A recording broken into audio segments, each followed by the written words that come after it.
Hello and welcome to Cricbuzz Live. Sri Lanka put into bat by South Africa and have ended up at the end of 20 overs with 142. Yeah, square 142. Everybody got a chance to bat. Everybody did that. Everybody got out. Everybody went back.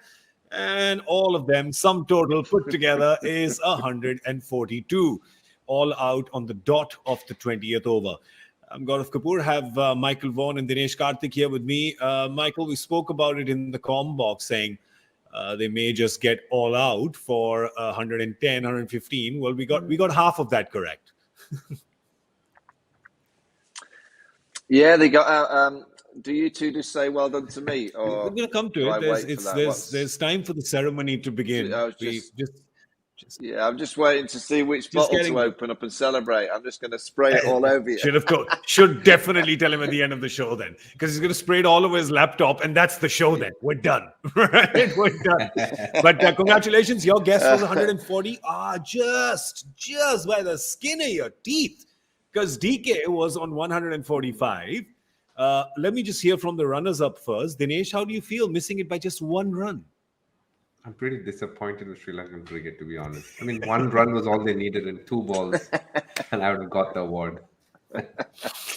If only you people knew, if only all our viewers knew the importance of this little game that we play, they would understand that what Dinesh is saying is not an overstatement, right? In fact, he's really playing it down when he's saying he's disappointed in all of Sri Lankan cricket that they couldn't get one run in those last 2 balls. But yeah, it's a really strange innings, really, isn't it, Michael? I mean, it kind of went up and down. There was just one guy holding the fort. I mean, he's got more than half the runs, but he just, besides Lanka, he never really got any support. And Lanka just ran himself out. No dive over there. And we'll get to that in a second.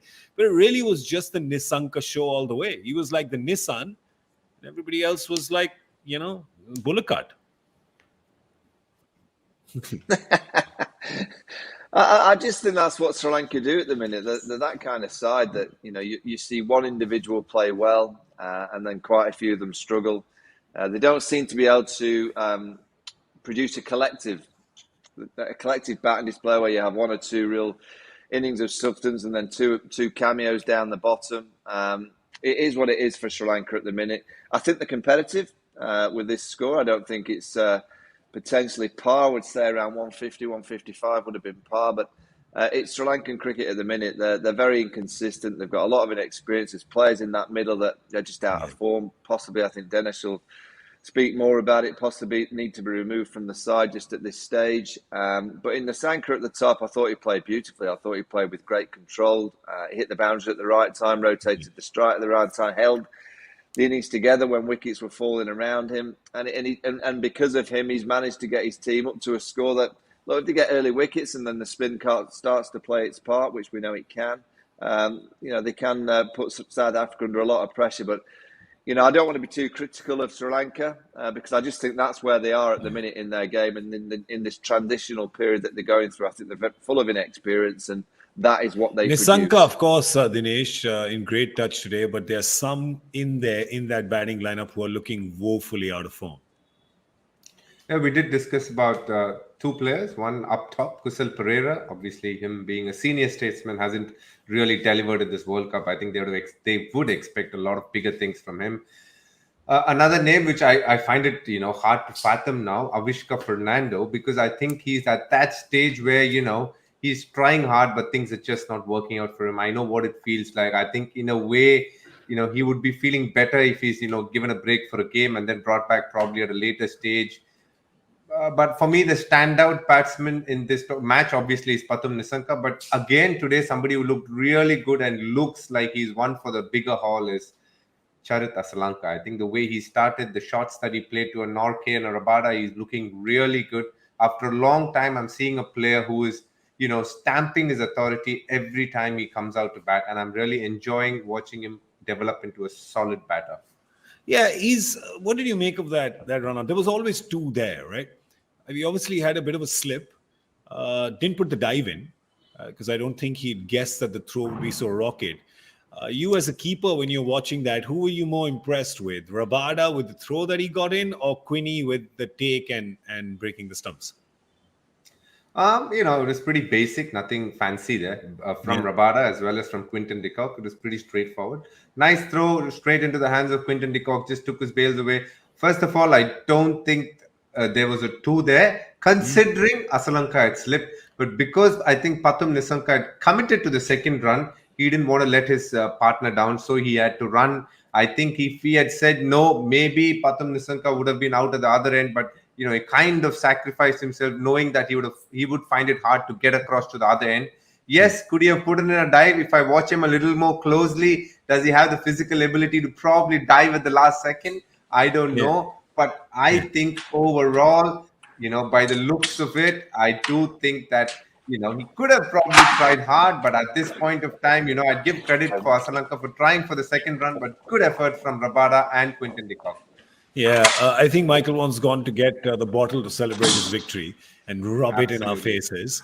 Yeah, he did. Oh, he's back. So with no bottle in hand. Disappointing. Sorry, I had to let the postman was here. I just had to let him. Michael, what's a post? I don't even think I know what a postman is anymore. Sorry, I didn't even know. I didn't even know they exist. Sorry, I think. Are you getting letters? Yeah, Amazon delivery. Amazon delivery. Yeah, sorry, and I'm on my own in the house. So I had to let the guy in. Sorry, that's fine. I hope he's left. I hope you haven't let him in and left him loose. He's in the kitchen. That's excellent. Why not? Huh? Why not? Well, I'll tell you that while there were 10 Sri Lankan batters who made a meal of this kind of batting effort, the South African bowlers, well, they've had a much better day. There's Tabraiz Shamsi, number 1 ranked spinner in the men's game. Well, he's got 3 wickets for 17. He's gone less than a run a ball. A rare off day for Keshav Maharaj, playing his 6th T20. The previous 5 have gone a run a ball, less than a run a ball. Today, of course, he went for 34. They were harsh on his second over. I think both Nissanka and Asalanka hit him for a 6 each. That kind of ruined his figures. Dwayne Pretorius just has this knack. He comes in right in the end, Michael. Just comes in right in the end, picks up, just scoops up 2 or 3 wickets. So he's like the vacuum cleaner. Dwayne, the vacuum cleaner Pretorius. Yeah, the Hoover, but he's smart. He runs in, and I think he watches the batter closely, and he's studying the batter's feet, and then he just changes his angle, changes his pace according to what the batter does. He bowls wide into the blue line, tries to get him hit into that offside, and then if he comes, he sometimes fires one in straight. Very similar to a Marcus Stoinis kind of bowler, kind of just ambles in and then watches the batter closely. Very smart. They're really good, smart bowlers to have in your T20 team. Those that can just vary the pace, vary the angle, really study the batter. In Shamsi, I love watching Shamsi. I just think I don't know why he doesn't go on his phone anymore. Why doesn't he take his boot off anymore? That disappoints me. I used to like him when he used to take his boots off. I think he hasn't taken international roaming for the UAE. That's why. Maybe that's what it is. Yeah, he's not got the quite right account, has he, to be able to ring overseas? But he's a wonderful bowler. Great skill levels, just great subtle variations. Obviously, spinning it either way is so important in T20 cricket, but it's just his little bit of flight. You see a lot of spinners in T20 cricket fire it into the pitch and fire it into length. Well, I just like the fact that he just releases it out of the hand. And he sometimes goes up. You don't see too many go up. They all go pretty much flat. Even Rashid Khan, he kind of flat. Every now and again, he'll flick one out of the front and give it a little bit of flight, but not that often. I just like this little bit of flight from Shams. It's great to see. DK, as a person who loves to dance on the crease like you do, how impressed were you with that Nissanka shot? What was it? I think it was out the wide line, the wide tram line on the offside. He scoops it over square leg for 4. I'm looking at that. I'm saying, I want to see DK's expression right now. It was a great shot because, he's committed into the shot, but that's one thing. But still to keep his head still and then get under the ball, get it over. It's a fabulous shot there. Yeah, really. Beautiful to watch. Because it must have been like 8th stump outside off, and to hit that was just the kind of innovation, the kind of form today Nissanka had. It's just had a little more support from the other end. Perhaps that not having that run of anything would have perhaps given them another 10-15 runs, which would have really perhaps made it more advantage Sri Lanka right now. But looking at it, I know, Michael, you said it's a competitive score, but when you look at the South African batting lineup, and we have apparently Reza Hendricks is opening the batting with Quinton de Kock. When you look at it this way, do you think advantage South Africa? Yeah, I do. Yeah, and I think by that move of Rita Hendricks going up the top, they clearly want to maximise the first six.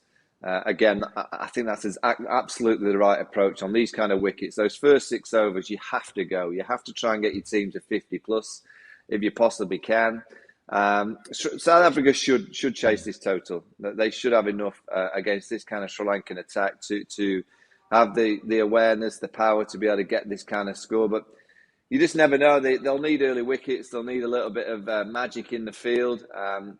Some of the fielding in this tournament has been high class. Some of it has been a bit indifferent. Sri Lanka are going to have to be high class in the field to try and defend this total. DK, for you, advantage? I would rather be in South African shoes at the moment, but I can tell you this: Theekshana and Wanindu Hasranga decide the fate of South Africa in many ways. I think these are two critical bowlers for them. Yeah. I think if they bowl well, if they get 3 wickets amongst them, the cat will be amongst the pigeons for this game. A cat among the pigeons. I like that. We want some of those cat amongst the pigeon games because, they've been few and far between. So we really want those to happen. Feel a little, Dinesh, we were talking about it in the comm box, Michael and me. This game is seeming, when you're watching it on television, like a bit of a non-event, right? It's just seeming so like quiet and placid and just so you need something to just is the cricket world just saving its energy for Australia, England this evening? I think that's what it is, perhaps.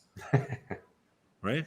I think maybe that's going to be a high octane game. We know that. All right, 143 for South Africa to get a win and get 2 points. They want to do that. If they get the 2 points right now, either of these teams can actually sit level with England and Australia on the points table. Of course, one of them by the end of the day today, one of those two will, of course, be clear in the lead. So that's what's going to happen. That's the score here. We're going to see you on the comm box, which is going to be a halftime update on South Africa's chase. That's going to be at the end of the 10th over.